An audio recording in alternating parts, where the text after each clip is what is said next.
자책과 긴 밤. 저는 새벽 3시에 눈이 뜨입니다. 천장에서 내려오는 희미한 불빛을 보며 이렇게 중얼거립니다. 나는 도대체 왜 그랬을까? 누구를 원망해야 할지, 어디서부터 잘못된 건지, 저도 잘 모르겠습니다. 다 주고 나서야 깨달았습니다. 제 인생의 정착력은 어떨까요? 이 글을 쓰는 건 저처럼 어리석은 행동을 절대로 하지 마시라고 여러분들께 알려드리려고 용기 내었습니다. 그저 제 이야기가 누군가에게 마지막 경고가 되었으면 하는 마음으로 오늘 이 긴 이야기를 시작해 봅니다. 1부. 아들 정진, 반짝이던 날들. 정진이가 수도권 명문대에 합격했을 때 저는 정말 세상을 다 가진 것 같았습니다. 기숙사비가 모자라면 보내주고, 교재가 비싸면 카드값이 밀려도 먼저 사주고, 자취방 보증금이 부족하면 제 통장에서 빼서 채워줬습니다. 엄마 고마워. 나 열심히 해서 꼭 성공할게. 그 말 하나면 멍든 마음도 외로운 날도 눈 녹듯 사라졌습니다. 정진이가 대기업에 들어갔을 때는 우리 아들이 해냈구나 싶어 남편에게 말 못한 채 혼자 울기도 했습니다. 그때만 해도 모든 게 행복이었죠. 2부. 결혼 이야기, 집이라는 단어의 무게. 정진이 어느 날 말했습니다. 엄마, 나 결혼하려면 집이 있어야 하잖아. 그 한마디에 갑자기 머리가 멍해졌습니다. 제가 가진 건 전원주택과 반 면마지기, 저와 남편이 30년 동안 삶을 갈아서 만든 마지막 재산. 그건 제 노후였고, 제 안전망이었고, 제 남은 생명이었습니다. 정진은 이렇게 덧붙였습니다. 엄마 대출이 너무 안 나와. 금리가 올라서 내가 감당이 안 돼. 그 말 한마디에 제 심장은 쿵 하고 내려앉았습니다. 하지만 저는 그저 고개를 끄덕이기만 했습니다. 말없이 그때부터 제 인생은 조금씩 흔들리기 시작했습니다. 3부. 정진의 대출 전쟁, 그리고 며느리 혜선의 말. 하나뿐인 내 아들 정진이는 정말 열심히 대출을 알아보더군요. 은행에 가서 번호표 뽑고 신용등급 확인하고 인터넷에서 대출 비교하고 직장 다니면서 서류 떼러 다니고 그 모습이 너무 안쓰러웠습니다. 엄마, 내 연봉이면 대출이 이 정도밖에 안 나오네. 보금자리론도 막혔대. 정진은 밤마다 머리를 감싸쥐고 계산만 하고 있었죠. 이자, 원금 상환율. 아들 표정이 점점 어두워졌습니다. 그런데 어느 날 저는 들었습니다. 아들 내외가 제가 사는 시골집에 왔었던 그때입니다. 혜선이 부엌에서 정진에게 조용히 말하더군요. 여보, 어머님 집이랑 땅 있으시잖아. 어머님께 좀 부탁드려봐. 우리도 이제 가정을 꾸려야 하잖아. 정진은 작게 속삭였습니다. 혜선아, 그건 엄마가 노후에 쓰시려고 아버지께서 남기신 거야. 혜선이 말했습니다. 근데 당신 엄마 혼자 사시잖아. 그 땅에 누가 살 것도 아니고 우리 집이 먼저잖아. 어머니께는 나중에 모신다고 하면 되지. 저는 그 말을 부엌 문틈으로 분명히 들었습니다. 하지만 저는 모른 척했습니다. 그날 밤 저는 베개를 끌어안고 한참을 울었습니다. 그래도 내 자식인데 어떻게 안 도와주나. 머리가 터질 것처럼 아팠습니다. 가슴이 콱 조여오고 내적 갈등이 그때부터 시작됐습니다. 4부. 남편의 목소리, 절대로 먼저 주지 마라. 정진에게 재산을 줄까 말까 고민하던 즈음 저는 문득 남편이 살아있던 시절이 떠올랐습니다. 남편과 함께 밭에서 일할 때 저는 모종을 하나하나 심으며 고민을 털어놓았습니다. 여보, 우리가 가진 것들, 이 밭이랑 땅, 나중에 정진이한테 줘야 하지 않을까? 남편은 땀을 닦으며 크게 웃으며 말했죠. 여보, 내가 죽거들랑. 절대로 정진이한테 먼저 주면 안 돼. 당신 죽을 때까지 꼭 쥐고 있어. 아주 오래오래 쓰고 죽어. 알겠지? 그 말하며 허허허 웃던 얼굴이 얼마나 선명하게 떠올랐는지.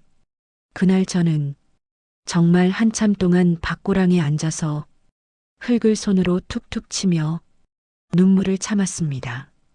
여보, 나는 어떻게 해야 해? 하지만 자식이 힘들어하는 모습을 보는 부모 마음이 어찌 그러겠습니까? 내 뱃속에서 10달 품고 나온 아들인데 그 고생을 보고도 감히 등을 돌릴 수가 없었습니다. 그렇게 저는 해야 할 일과 해선 안 되는 일 사이에서 가장 어리석은 선택을 하고 말았습니다. 5부, 5억, 내 삶의 마지막 보루가 사라지다. 결국 저는 전원주택과 땅을 팔았습니다. 마을 이장님의 만류에도 제 결심은 바뀌지 않았어요.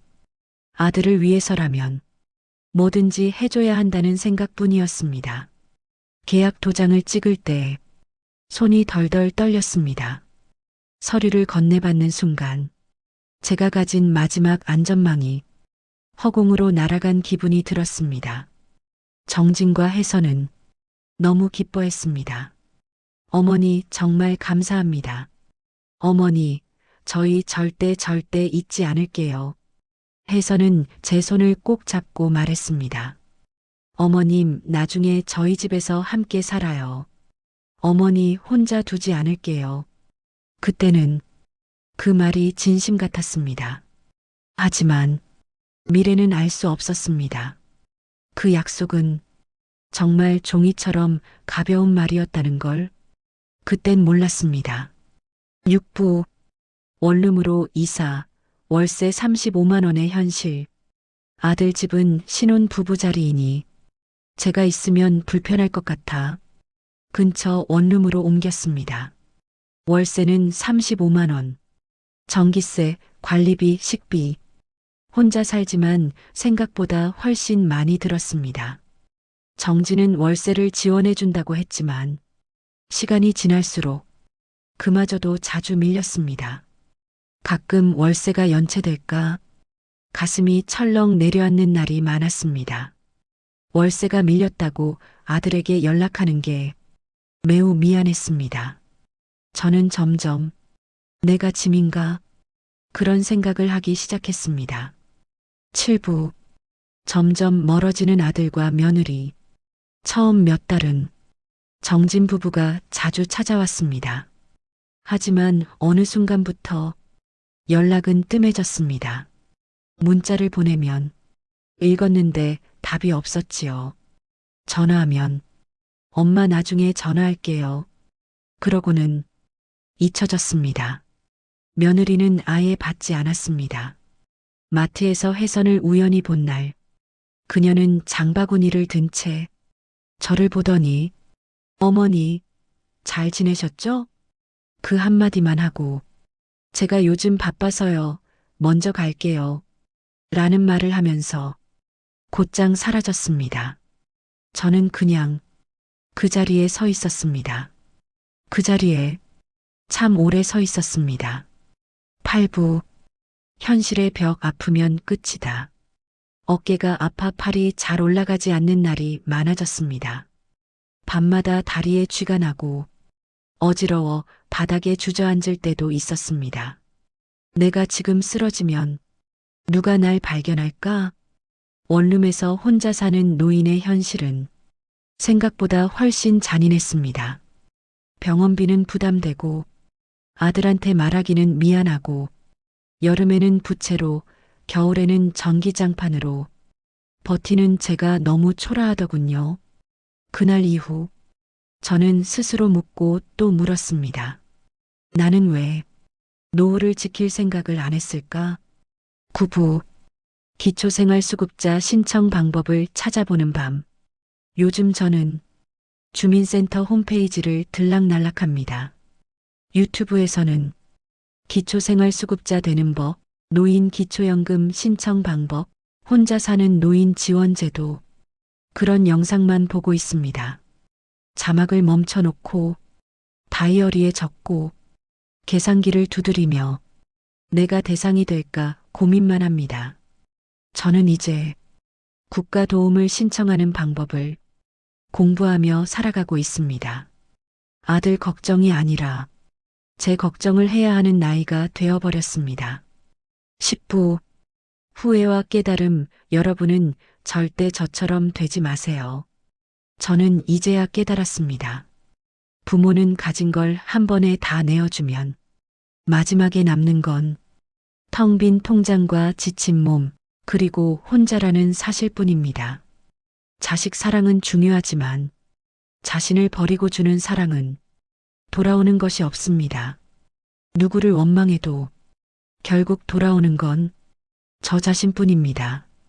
그러니 여러분, 부디 저처럼 되지 마세요.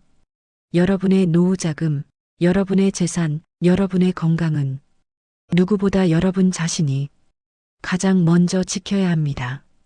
아무도 여러분의 노년을 대신 책임져 주지 않습니다.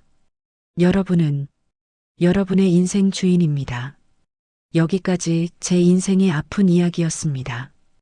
유튜브에서 절대 하지 말라는 영상을 많아 봤었는데 막상 제가 겪으니 그 말이 맞더군요. 부디, 정말 부디 제 이야기를 마음 깊이 새겨주세요.